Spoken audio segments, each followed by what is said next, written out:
Bismillahirrahmanirrahim. Assalamualaikum warahmatullahi wabarakatuh.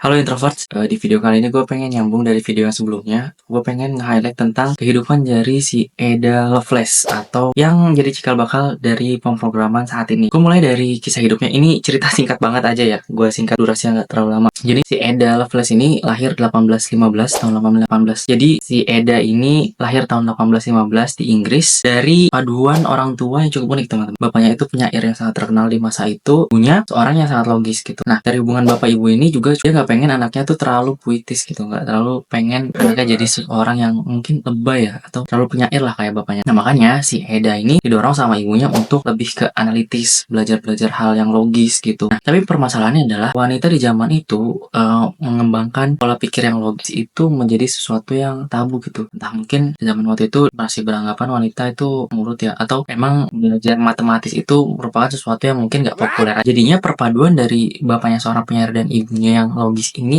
menghasilkan si Eda yang jenius gitu. Nah, puncaknya itu pas di masa remajanya si Eda ini bertemu sama Babbage. Dia terkenal banget dengan bapak komputer. Nah, saat itu si Babbage ini lagi mencoba untuk merancang sebuah mesin analytical engine gitu. Nah, bertemulah si Eda yang tertarik dengan mesin itu gitu.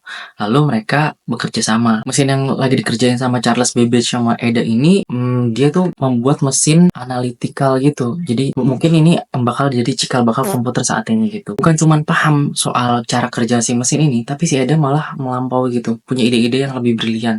Dia mulai merancang sebuah algoritma yang membuat si mesin ini nantinya akan bisa menghitung secara otomatis gitu teman. Kurang lebihnya gitu ya. Mohon maaf kalau salah. Nah, dia tuh punya ide dan visi yang lebih besar lagi. Dia membayangkan bahwa di masa yang akan datang, mesin ini bukan bisa cuman ngitung, tapi bisa membuat gambar dan lain sebagainya gitu. Yang mungkin saat ini kan kita udah terpampang nyata kan ya dengan adanya Eda. Mungkin si Eda ini kalau misal hidup di saat ini mungkin jadi terkenal banget, tapi dia hidup di saat itu, di saat orang-orang masih belum tahu apa yang jadi tujuan si Eda. Nah, si Eda ini juga dari ide yang brilian ini, mungkin algoritma pertama yang dibuat ini ya sama si Eda ini yang jadi cikal bakal pemrograman sampai saat ini teman. Nah, sayang banget gitu ide-idenya ini di zaman era Victoria waktu itu sangat tidak diapresiasi oleh orang-orang di sekitarnya. Banyak orang ilmuwan bahkan yang underestimate sama si Eda. Jadi orang-orang tuh banyak bilang si Eda ini mungkin idenya tuh nggak realistis gitu, nggak bisa diterapkan ya di zaman itu gitu. Idenya terlalu membual gitu, terlalu berangan-angan itu. Sayang banget dia akhirnya meninggal di usia sangat muda, di usia 36 tahun karena penyakit kanker.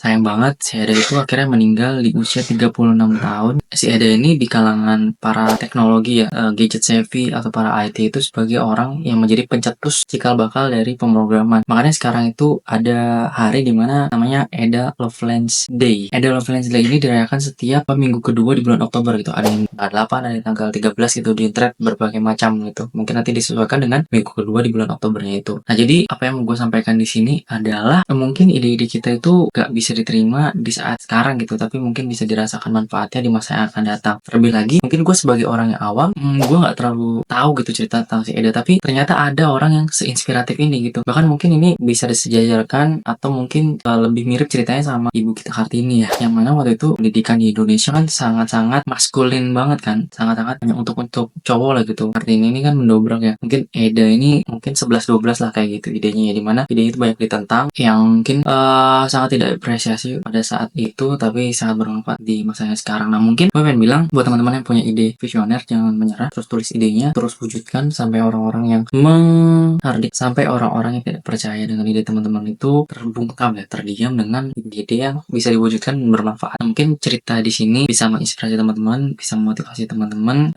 Mungkin nanti bisa dikoreksi di kolom komentar atau bisa diskusi di kolom komentar terkait dengan kisah si Ada Lovelace ini. Dari gue cukup. Wassalamualaikum warahmatullahi wabarakatuh.